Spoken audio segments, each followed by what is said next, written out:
बहुत अच्छी बात की कि आज जो पूरा हिंदी भाषा एवं साहित्य की जो जो पूरा विस्तार हो रहा है पूरी दुनिया में, उसके पीछे कहीं ना कहीं उन लोगों की बहुत बड़ी भूमिका है, खासकर महात्मा गांधी जैसे लोगों की, जिन्होंने एक तरह से इस भाषा को जन समाज के साथ जोड़ने की बातचीत की। और एक तरह से यह भी अच्छी बात है कि भाषाई आत्मनिर्भरता का होना बहुत जरूरी है। और क्योंकि कोई भी भाषा सिर्फ सिर्फ बोलने की ज़बान नहीं होती है, बल्कि वह पूरा का पूरा एक सांस्कृतिक विरासत लेते हुए हमारे समाज के बीच आती है। ये बातें एक तरह से हिंदी समाज के लिए बहुत बड़ी बातें हैं और इसको लेकर के हमें विचार करने की ज़रूरत है। मुझे बार बार लगता है कि भाषा और साहित्य सिर्फ एक तरह से शब्दों का वाकजाल नहीं है, बल्कि कहीं ना कहीं भाषा और साहित्य के जरिए हम एक तरह से इस दुनिया को समझने की कोशिश करते हैं। और इस दुनिया को समझने में अगर हमारी ज़बानें नहीं होती, यह भाषाएं नहीं होती, तो शायद इस दुनिया को समझना बहुत मुश्किल होता। और इसीलिए मुझे बार बार लगता है कि अगर हम समकालीन समय के यथार्थ को समझना चाहें, या समकालीन समय के समकालीन समय का जो समाज है, जो राष्ट्र है, राष्ट्र की जो गतिशीलता है, उसको समझना चाहें, तो हमारी भाषाएं हमारी बहुत मदद करती है। ये सिर्फ हिंदी का मामला नहीं है। भाषाओं का बने रहना, उनका विस्तार होना एक तरह से दुनिया में मानवीय सभ्यताओं के भी विस्तार करने की बात होती है।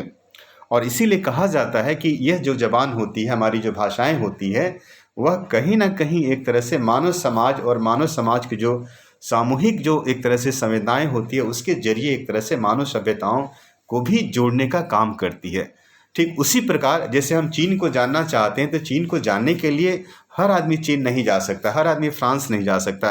हर आदमी श्रीलंका नहीं जा सकता, हर आदमी मॉरिशस नहीं जा सकता, हर आदमी उज्बेकिस्तान नहीं जा सकता, हर आदमी जर्मनी नहीं जा सकता। लेकिन वहाँ की जो भाषाएं हैं, वहाँ का जो साहित्य है, उसके जरिए हम उस समाज के बीच एक तरह से अपना प्रवेश करते हैं, और उस बहाने उसके जरिए हम उन चीज़ों को समझने की कोशिश करते हैं। आप गौर करेंगे कि जिसकी तरफ हमारे वक्ता आज इशारा कर रहे थे कि हिंदी का जो मसला है, खास करके वो मसला सिर्फ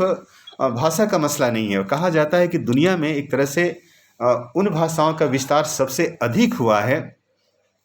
जिन्होंने ज्ञान और विज्ञान को एक तरह से अपनी जबान बनाया। आप गौर करेंगे कि जापान की बार बार चर्चा होती है, जर्मनी की चर्चा होती है, फ्रांस की चर्चा होती है, या चीन की चर्चा होती है। यहाँ की जो भाषाएं हैं, उनकी सबसे बड़ी खासियत है कि वहाँ के लोगों ने, वहाँ के लेखकों ने, वहाँ के वैज्ञानिकों ने, वहाँ के दार्शनिकों ने, वहाँ के इतिहासकारों ने अपनी ज़बान में अपने देश का इतिहास लिखा, अपने देश का भूगोल लिखा, अपने देश के समाजशास्त्र पर विचार किया। यहाँ तक कि जो पॉलिटिकल मोटिवेशंस होता है, जो राजनीतिक गतिशीलता होती है, उसको भी एक तरह से समझने में वहाँ की ज़बान का इस्तेमाल किया। और मुझे अच्छा लग रहा है कि आज समाज वैज्ञानिकों का एक बहुत बड़ा तबका है, भारत में भी है, जो इस बात पर विचार करने लगा है कि अगर समाज विज्ञान को जिंदा रहना है, इतिहास को जिंदा रहना है, राजनीति विज्ञान को जिंदा रहना है, या भूगोल को जिंदा रहना है, या समाजशास्त्र को जिंदा रहना है, तो कहीं ना कहीं एक तरह से यह समाज विज्ञान के यह जो एक तरह से मतलब जो पक्ष हैं, या उनका जो दर्शन, जो फिलॉसफी है, उसको जिंदा रहने के लिए जो भाषा या मातृभाषाओं में जो एक तरह से जो टेक्स्ट उपलब्ध है, जो स्रोत है, प्राथमिक स्रोत, उनकी तरफ जाना जरूरी होगा। और अगर समाज विज्ञान मातृभाषाओं में मौजूद स्रोतों का इस्तेमाल नहीं करता है, ये मामला सिर्फ हिंदी का ही नहीं है, ये पूरी दुनिया की जो भाषाएं हैं, सिंहली भाषा है, या फिर जापानीज भाषा है, चीनी भाषा है, उज्बेक भाषा है, तो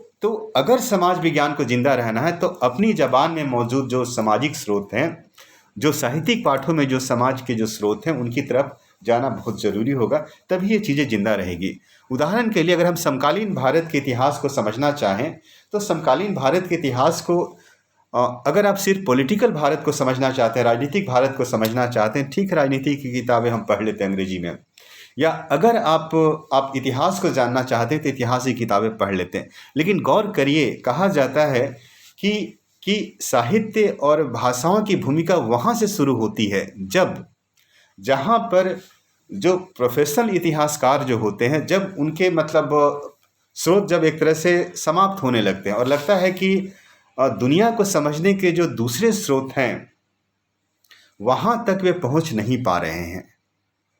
और वहाँ पर लगता है कि कुछ ऐसा खो रहा है जिसको समझना, जिसको जानना बहुत ज़रूरी है। और कहा जाता है कि जब एक तरह से जो ध्रुव जब खो जाते हैं तो दोनों ध्रुवों को जोड़ने में हमारा जो साहित्य होता है, हमारी जो भाषाएं होती है, सबसे अधिक मदद करती है। और इसीलिए हाल के वर्षों में जो बहुत सारे इतिहासकार है, खासकर भारत के जो सबल्टन हिस्टोरियंस हैं, जिसमें शाहिद अमीन हैं, ज्ञानेंद्र पांडे हैं, गौतम भद्र हैं,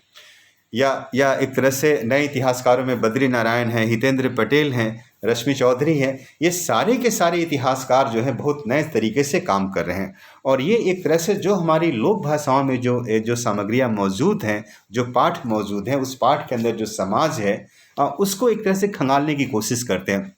आप गौर करेंगे कि अगर कोई आधुनिक भारत का इतिहास लिखना चाहेगा, खासतौर से 1857 का इतिहास लिखना चाहेगा, तो उसके इतिहास लेखन में हमारी जो हिंदी भाषा है और हिंदी भाषा में जो मौजूद जो एक तरह से स्रोत हैं, सोर्सेज हैं, वे काफ़ी मदद करते हैं। और इसीलिए हाल के वर्षों में 2007 के बाद जब 1857 पर जो पुनर्विचार की प्रक्रियाएं शुरू हुई,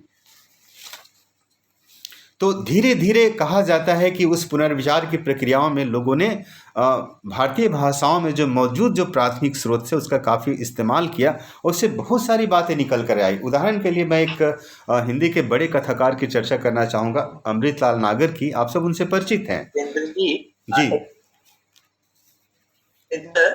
जी, कुछ कह रहे हैं उपल जी?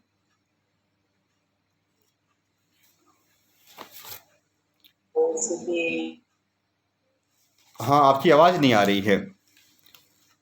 तो मैं आपसे कह रहा था कि अमृतलाल नागर जब 1957 में जब